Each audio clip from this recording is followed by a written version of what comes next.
土之上偶有绿意，牛羊骆驼逐水草而居，这是许多非洲国家的地景。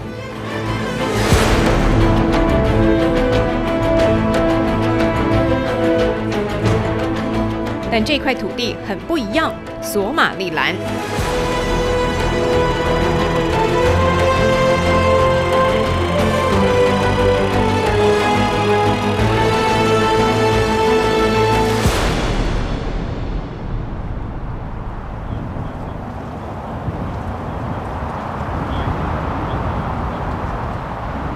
满满的货柜透过3大起重机涌入博培拉港，因为它优越的地理位置，近年来全球兵家必争。博培拉港口为何重要？除了它是索马利兰第1大港口，更是东非内陆国家对外重要的门户之一。同时，它更扼守了非洲之角亚丁湾咽喉，也就是全球1/3船只的必经航道。杜拜航运巨擘 DP World 豪砸美金4亿4千万，投资博培拉港跟经济特区，预计提供近3000个工作机会，但瞄准的是背后更大的市场。We believe that Berbera is located ideally to be able to serve Ethiopia and the other hinterland, the other landlocked countries like South Sudan, even as far as Uganda. We had a vision of Berbera. What we really want to do here is develop a marine logistics hub that's going to serve the region, which for us is the Horn of Africa.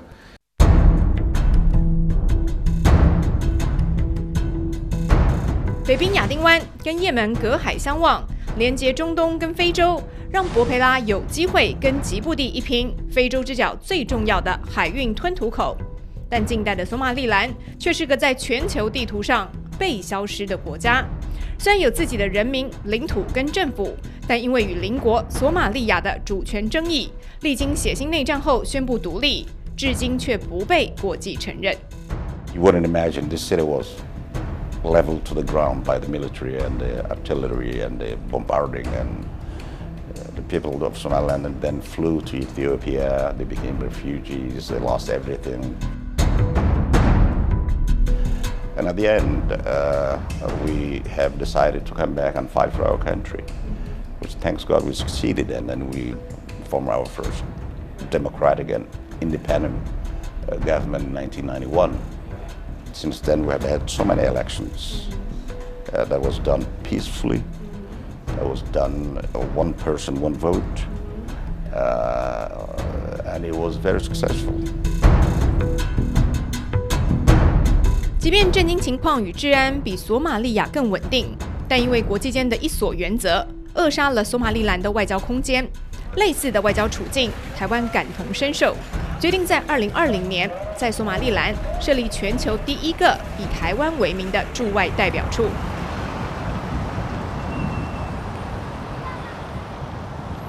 回想起国旗升起那一刻，第一线战将记忆犹新，骄傲。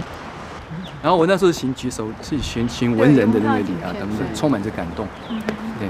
然后就是讲说我终于完成了，就这个终于完成交付的使命了。尤其当初出来的时候，那个胡部长就问我说：“你有什么看法？”对，交付给我去，指定我去。我说：“死于四方，不辱使命，可谓外交人员矣。”啊，那后来我慢慢把它修正，可谓外交战士。不只把索马利兰作为东非地区的外交基地，当地丰富的天然资源也吸引国际争相卡位，尤其潜在原油量高达50亿桶，让中油2021年拍板与英国 Ganel 公司合作，到当地探勘石油，确保自主油源。其实因为它跟我们的国家安全有关系，一直就是我们国营事业的主要责任之一。索马利兰它应该是具有油气潜能，而且它的地理位置很好，它北边是紧邻那个亚丁湾，它刚好是位在海上的要道之一，然后它对外资的石油政策也非常的友善，非常的有利，所以我们公司就决定要让入Ganel 它经营的矿区的。这是我们在多年来第一次有机会在东非建立代表处。那它的意义，实际上我们希望能够透过这样一个基地，有更多的一些台湾模式的呈现，而让这一个区域里面的国家有所感觉、有感。这样的情况之下，能够让我们赢得更多的友谊。但有感的不只是友谊。身为外交部开馆大将，曾经成功让中美洲圣露西亚与台湾复交。罗振华这一次前进东非，从第一天起，中共打压就如影随形。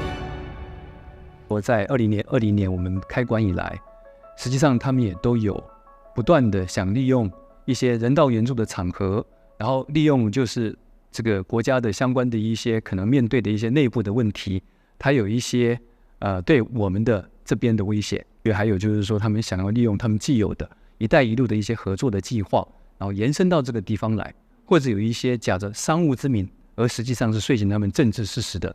那我们期待就是说这些的情况，我们能跟索兰一起共同的面对，然后能够把它解决。要解决的问题包括2023年2月开始，索马利兰东边城市拉萨诺尔的内战，当地官方也怀疑跟中国有关。Some indications that financial support, for example, there are some indications that there are some weapons that have been delivered. The only area that is not influenced by China is Somaliland.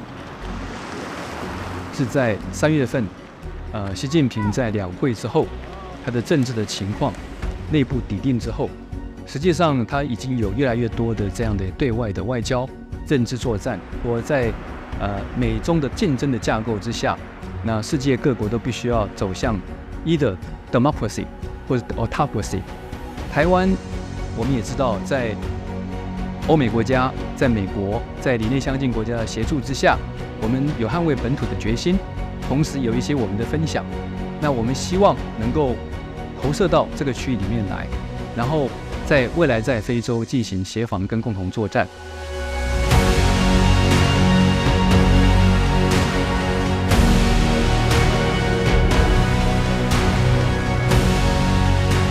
目前台湾在非洲唯一友邦是南方的史瓦蒂尼，如今在东非又多了一个新朋友。